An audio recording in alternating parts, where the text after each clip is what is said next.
प्रिय विद्यार्थियों, वंदे मातरम। जीवन एक संघर्ष है जिसमें बहुत सारी चुनौतियां होती हैं, बाधाएं होती हैं, और अक्सर लोग ये कहते हैं कि अगर मुझे अनुकूल परिस्थितियां मिलती तो मैं ये कर देता, वो कर देता। मैं हमेशा ये कहता हूं कि अगर आप किन्हीं अनुकूल या आदर्श परिस्थितियों की कल्पना कर रहे हैं तो भूल जाएं। अनुकूल और आदर्श परिस्थितियां ना तो आज तक धरती पर किसी व्यक्ति को मिली हैं और ना ही मिलेंगी, यानी कि परिस्थितियां यही रहेंगी, उनके बीच में से आपको अपने लिए एक रास्ता बनाना है। और आज हम एक ऐसे ही व्यक्तित्व से मिलने जा रहे हैं जिसने संघर्ष किया, रास्ता बनाया और अपने कंधों पर सितारे लगवाए।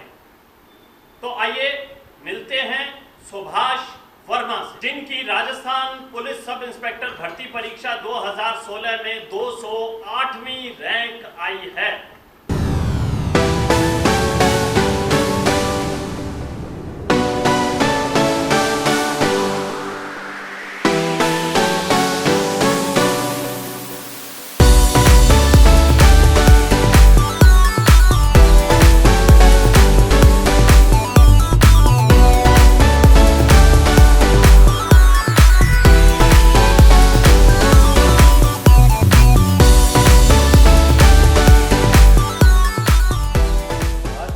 बहुत बहुत बधाई अपनी स्वर्णिम सफलता के लिए। जी सर, धन्यवाद। बहुत बहुत आपको भी बहुत बहुत बधाई हो सर। आश्रम परिवार के सहयोग से, मार्गदर्शन से इतने कंधों पर आज सितारे जन्मिला रहे हैं सर। बहुत बहुत बधाई हो आपको। धन्यवाद सुभाष जी। सुभाष जी, आप ये बताइए सबसे पहले हमारे विद्यार्थियों को कि आपका गांव कौन सा है, कहाँ के निवासी हैं आप? सर, मैं हनुमानगढ़ जिला, तहसील संगरिया, किशनपुरा उत्तराधा का निवासी हूँ सर। ठीक है, किशनपुरा उत्तराधा के आप निवासी हैं। शैक्षणिक पृष्ठभूमि क्या है आपकी? पहली से 10वीं, फिर उसके बाद 12वीं, फिर ग्रेजुएशन कहाँ से आपने की? सर, मेरी प्राथमिक शिक्षा गांव से हुई है। उसके बाद माध्यमिक शिक्षा भी राजकीय माध्यमिक विद्यालय किशनपुरा उत्तराधा गांव से ही हुई है। उसके बाद उच्च माध्यमिक शिक्षा सरस्वती विद्या मंदिर उच्च माध्यमिक विद्यालय किशनपुरा उत्तराधा से हुई है। उसके बाद मैंने ग्रेजुएशन है वो स्वामी केशवानंद ग्रामोत्थान विद्यापीठ संगरिया से की है सर। बहुत बढ़िया सुभाष जी। उसके बाद आपने सब इंस्पेक्टर की तैयारी शुरू की। आश्रम में आप कब आए?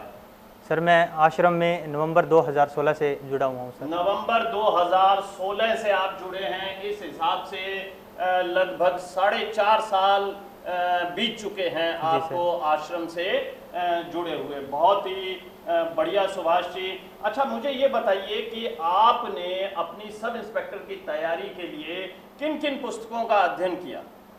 सर, सब इंस्पेक्टर की तैयारी के लिए जो आश्रम का शेड्यूल था उसमें जो पुस्तकें थी, जैसे कि हिंदी के लिए जो नवीन हिंदी व्याकरण 9वीं से 12वीं तक की पुस्तक है, और डॉक्टर राघव प्रकाश की भी पुस्तक है एक हिंदी के लिए। इसके अलावा राजस्थान के इतिहास, कला, संस्कृति और भूगोल के लिए लक्ष्य की पुस्तक है, और राजनीति, संविधान व्यवस्था के लिए प्रतियोगिता दर्पण और परीक्षाएं वाणी की एक पुस्तक है, मौर्य द्विवेदी की है जो। इसके अलावा इतिहास के लिए जो किरण गाइड है और अन्य भी पुस्तकें हैं सर। यही पुस्तकें जो सभी लोग पढ़ते हैं आश्रम के, उन्हीं पुस्तकों का अध्ययन आपने किया। अच्छा, आश्रम के किन किन शिक्षकों ने आपको पढ़ाया, उनकी जानकारी भी हमारे विद्यार्थियों को, हमारे श्रोताओं को दीजिए। सर, सर्वप्रथम तो आपका ही मार्गदर्शन है सर। आप रोज़ाना आकर क्लास में जो मोटिवेट करते थे हमें, उसका सर बहुत बड़ा असर, ऊर्जा मिलती थी हमें, एक सकारात्मक ऊर्जा। इसके अलावा यदि देखें तो हिंदी के श्री गिरवर शेखावत जी जो हिंदी पढ़ाते थे हमें, और इतिहास के लिए श्री कन्हैया जी, भूगोल के लिए श्री दीपक अग्रवाल जी, अर्थव्यवस्था के लिए श्री कीर्ति आहूजा जी, गणित हमें पढ़ाते थे श्री गुरुदेव जी, और श्री राहुल जी जो नायब तहसीलदार घड़साना है अभी। अच्छा, श्री राहुल कालोड़िया जो कि नायब तहसीलदार घड़साना के पद पर हैं। बिल्कुल जी सर। कुछ दिन गणित उन्होंने भी आपको पढ़ाई थी, मेरे को ध्यान आ गया। वैसे गणित की रूटीन क्लास आपकी कौन लेते थे? सर श्री गुरुदेव जी लेते थे और वो हमें उनका बहुत बहुत शुक्रिया अदा करते हैं हम कि वो रोज़ाना हमें हंसाया भी करते थे क्लास में और मोटिवेट करते थे कि अपने कंधों पर सितारे देख लो, आप आपके लग गए सितारे। हाँ, ये उनका एक अंदाज है जी सर। गुरुदेव सर का। तो यहाँ 2016 में आप आ गए, फिर आप कहाँ पर रह रहे थे? सर मैं यहाँ पर अपने बहन और जीजा जी के पास रहता था सर। ठीक है, बहुत बढ़िया सुभाष जी। आज हमने आपकी माता जी को भी यहाँ पर आमंत्रित कर रखा है। जी सर। थोड़ी बात हम उनसे भी कर लें। जी सर। क्योंकि अक्सर हमारे बहुत सारे विद्यार्थी ये बात कहते हैं कि सर परिस्थिति बहुत विपरीत है, तैयारी करना संभव नहीं है। लेकिन आपका जो चयन है, मैंने पहले भी बताया, एक उदाहरण है, एक एग्जाम्पल है, एक प्रेरणा है सभी के लिए कि तैयारी करें, मेहनत करें, घबराए नहीं। ईश्वर मेहनत करने वालों का सदैव साथ देते हैं। जी सर। तो माता जी को आमंत्रित करते हैं, उनसे आपके बारे में बातचीत करते हैं। जी सर।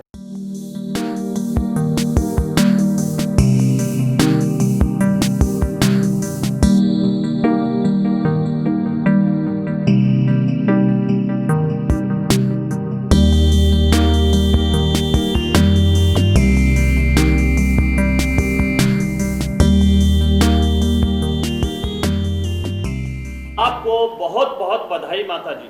आपको भी बहुत बहुत बधाई। मुझे ये बताइए कि सुभाष के पिताजी क्या काम करते हैं? सुभाष का पिताजी 9 साल से गुमशुदा है। उनका कुछ भी पता नहीं है कहाँ पर हैं? कठई पतो कौन लग। तो सुभाष क्या इस हेतु प्रयास नहीं किया कि पता लग जाए कि वो कहाँ चले गए हैं?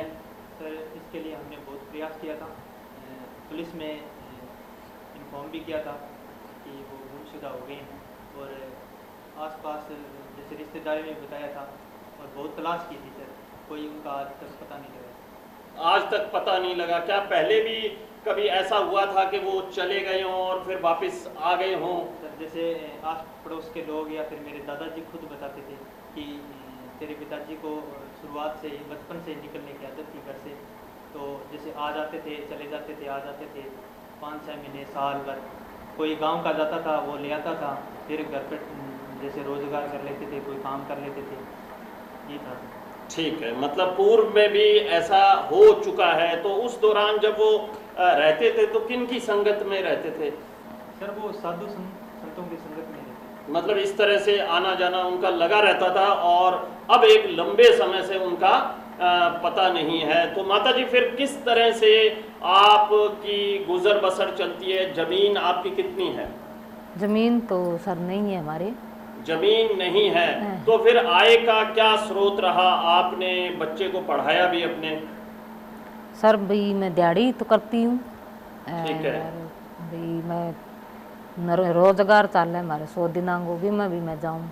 अच्छा, नरेगा में भी आप चले जाते हैं? हाँ, और दिहाड़ी पर भी चले हाँ, जाते हैं। इसके अतिरिक्त कोई आय का अन्य प्रयास भी क्या आपके द्वारा रहता है? सर मैं और तो कुछ भी नहीं, छापा बनाना जानती हूँ। छापा मैं समझा नहीं। अच्छा, इस प्रकार के छापों का आप निर्माण करती हैं। इसमें रोटी रखी जाती है शायद, एक प्राचीन परंपरागत ये रोटी रखने का बर्तन कह सकते हैं हम, जो कि शायद तूड़ी से बनता है। किस प्रकार से बनता है ये? सर तूड़ी से बनता है। तूड़ी से ही बनता है। हाँ, ठीक तूड़ी ठीक से बनता है। तो लगभग ये कितने रुपए में बिक जाता है?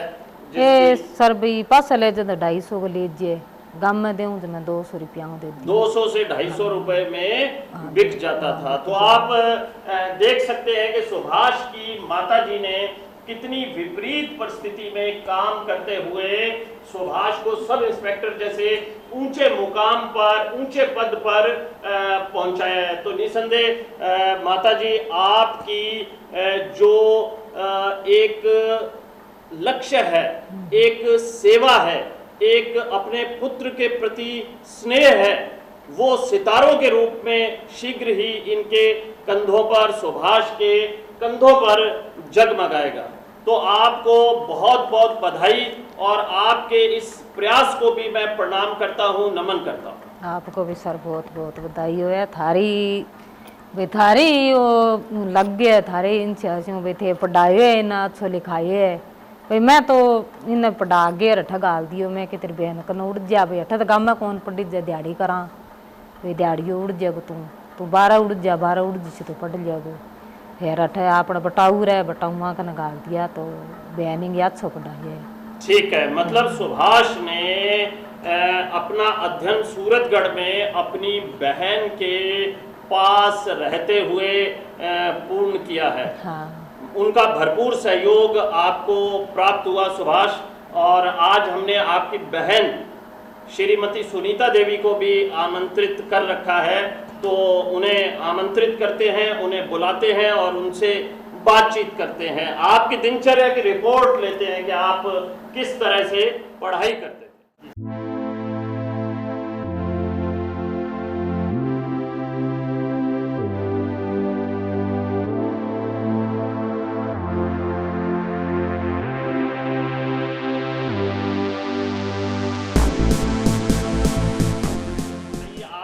साधना, एक तपस्या सुभाष के सब इंस्पेक्टर बनने के साथ ही पूर्ण हुई। आपको भी बधाई हो सर, बहुत बहुत धन्यवाद। और ये छोटा बच्चा, इसका नाम क्या है? दीक्षा। दीक्षा, ठीक है। तो दीक्षा के बारे में आपने कुछ सोचा कि इसको क्या बनाना पसंद करेंगे आप? आईएएस। आईएएस बनाना पसंद करेंगे, बहुत ही बढ़िया सुनीता बहन। अच्छा, मुझे ये बताइए कि आपके पति क्या काम करते हैं? चिनाई का काम करते हैं, ठीक है, यानी कि भवन निर्माण का काम करते हैं। यही सूरतगढ़ में ही आपका निवास है? हाँ जी सर। ठीक है। तो सुभाष आपके पास कब आया? लगभग 2016। 2016 में सुभाष आपके पास आया।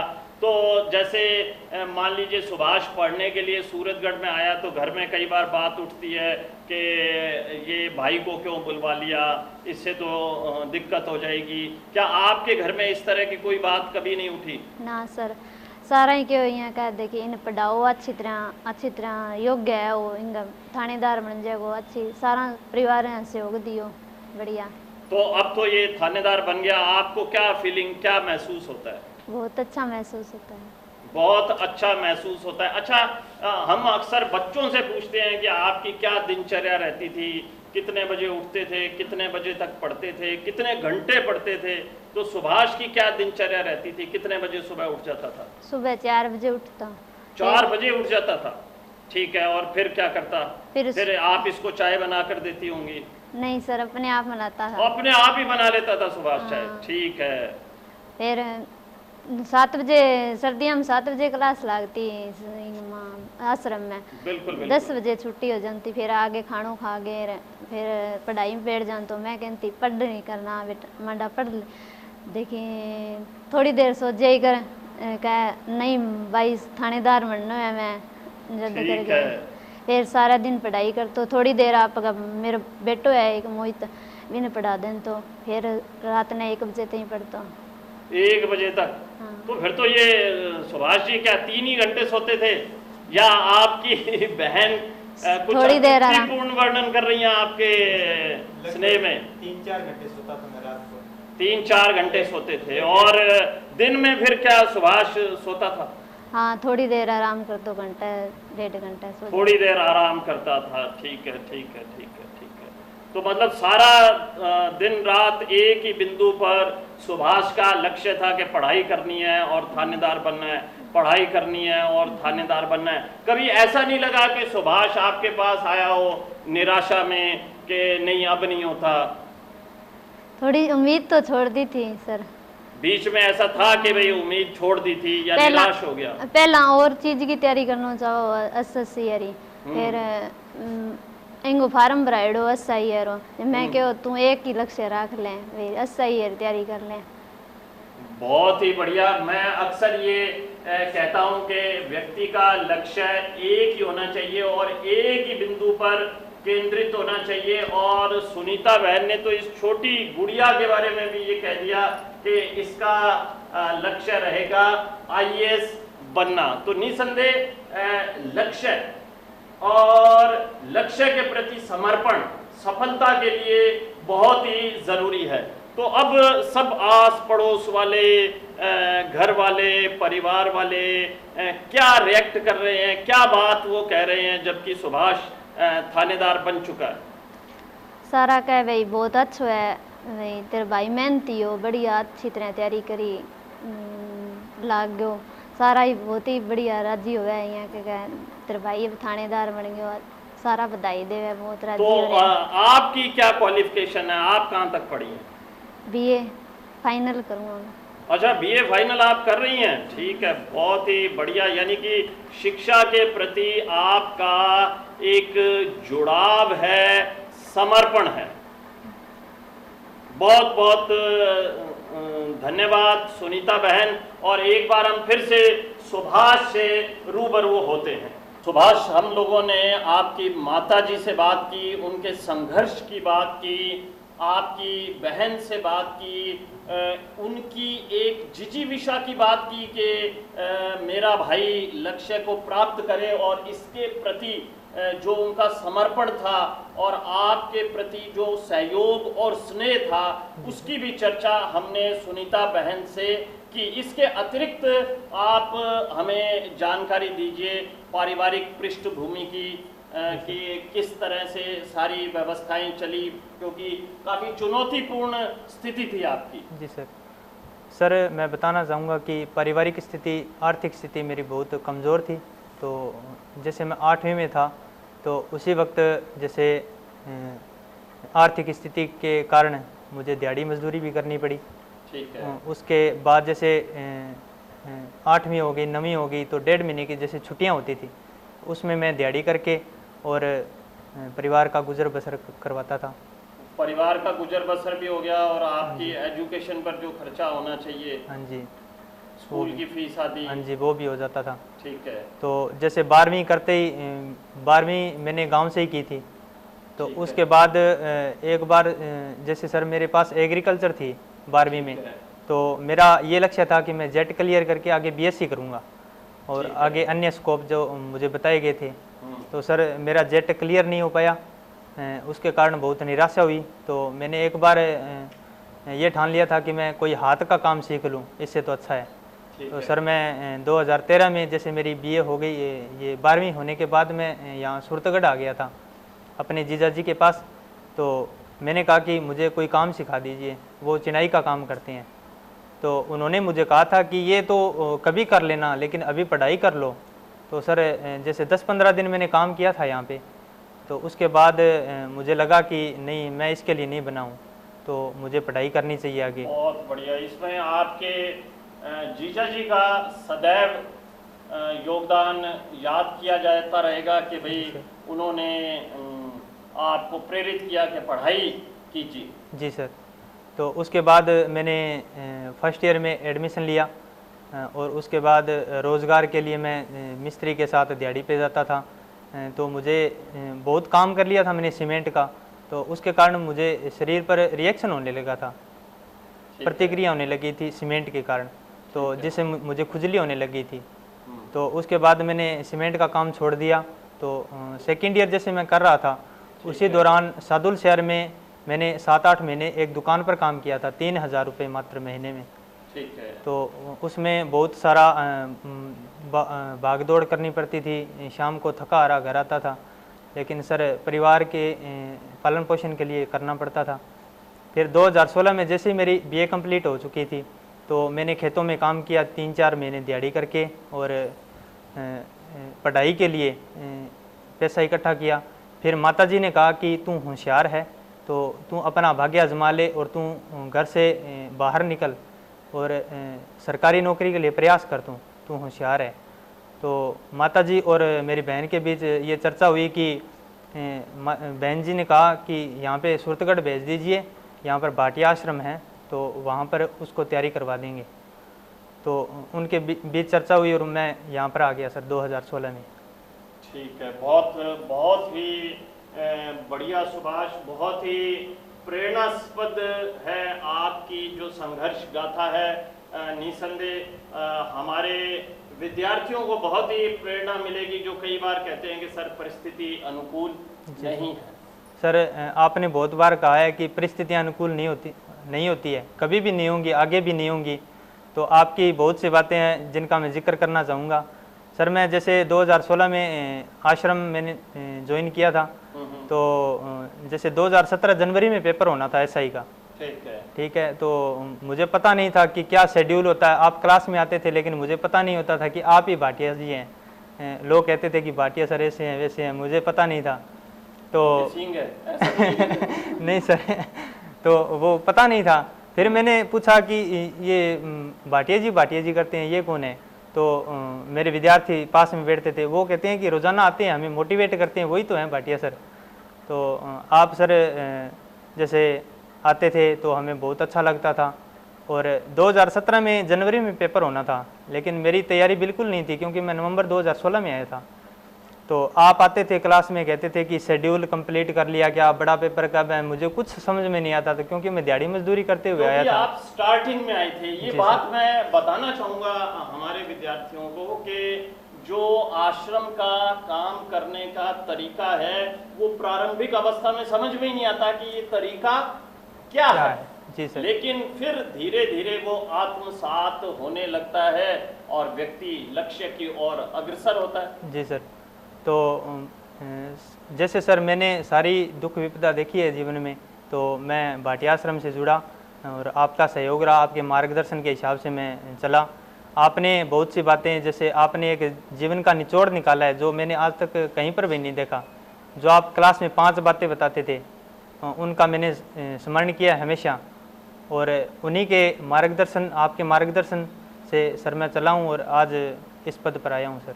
बिल्कुल, मैं सिर्फ ये कहना चाहूँगा कि ये मेरे साथियों का सहयोग है जो नीम की ईंट की भांति जो है वो आश्रम के हर विद्यार्थी के लिए कार्य करते हैं। ये ईश्वर की कृपा है जो आपके कंधों पर सितारे लगे। मैं ईश्वर का शुक्रिया अदा करता हूँ, मेरे साथियों का धन्यवाद ज्ञापित करता हूँ, और आपको सबसे ज़्यादा जो धन्यवाद ज्ञापित मुझे लगता है करना चाहिए वो आपकी माता जी का धन्यवाद ज्ञापित करना चाहिए, आपकी बहन का, आपके जीजा जी का धन्यवाद ज्ञापित करना चाहिए, जिन्होंने बरसों बरस एक लक्ष्य पर केंद्रित होकर आपको आगे बढ़ाया। तो विद्यार्थियों, आपने सुना कि किस तरह से सुभाष की माताजी, बहन और जीजा जी ने एक टीम वर्क करते हुए सुभाष को इस लक्ष्य तक पहुंचाया। अच्छा सुभाष, हम बात को खत्म करें उससे पहले हमारे विद्यार्थियों को ये बता दीजिए कि आपके रिटर्न में कितने अंक आए? सर मेरे रिटर्न में 275.91 अंक है। और आपको साक्षात्कार में कितने अंक मिले? 21 अंक मिले हैं सर। 21 अंक साक्षात्कार में मिले। तो सुभाष, इन सब लोगों के अतिरिक्त, यानी कि आश्रम, माताजी, बहन, जीजा जी, इन सब के अतिरिक्त भी एक व्यक्ति की सफलता में बहुत सारे लोगों का योगदान रहता है। जी सर। तो क्या आप किन्हीं और व्यक्तियों को भी धन्यवाद ज्ञापित करना चाहेंगे कि उनका सहयोग आपको मिला?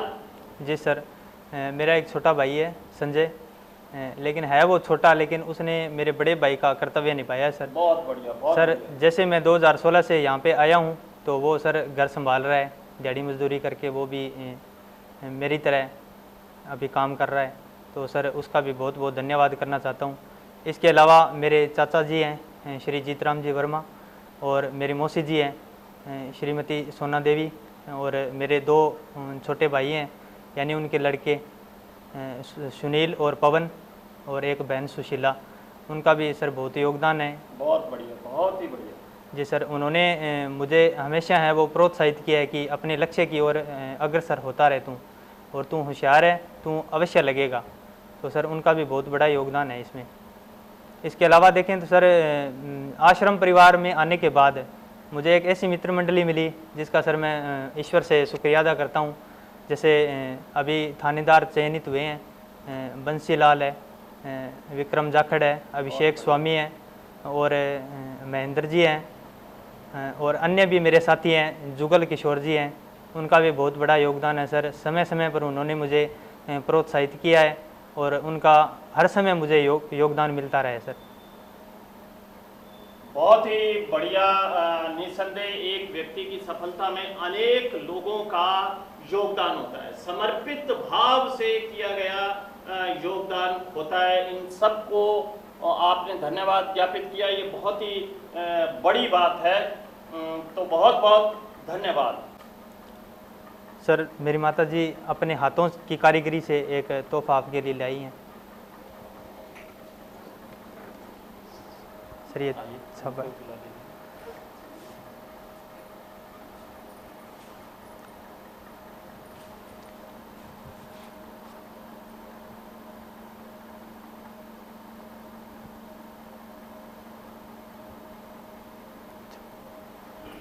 बहुत बहुत शुक्रिया सुभाष माताजी और बहन सुनीता, इस तोहफे के लिए शुक्रिया। और साथ ही आपके साक्षात्कार से बहुत से लोगों को प्रेरणा मिलेगी, आगे बढ़ने की प्रेरणा मिलेगी, जो अक्सर ये कहते रहते हैं कि जीवन बहुत ही कठिन है, परिस्थिति बहुत ही विपरीत है, नहीं तो हम लोग भी बहुत कुछ कर जाते। तो मैं इतना ही आग्रह करना चाहूँगा कि उठिए और आगे बढ़ने के लिए प्रयास कीजिए। जब सुभाष कर सकता है, सुभाष के परिवार वाले कर सकते हैं, तो आप भी कर सकते हैं। जय हिंद, जय भारत।